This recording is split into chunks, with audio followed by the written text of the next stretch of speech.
үйге жердің түріге, бауыры жалап науатар, бабы мені ғана жібейді.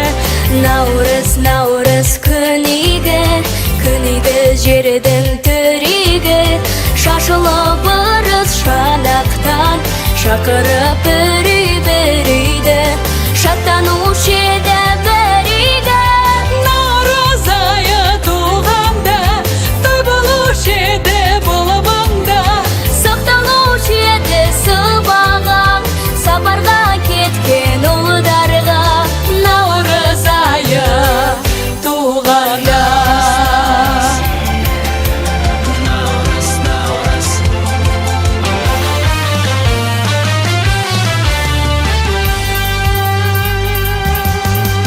Осынау үйге кең жерде, наурыз айы келгенде, наурыз тойы болғанда, келіп ем өмір орманға. Осынау үйге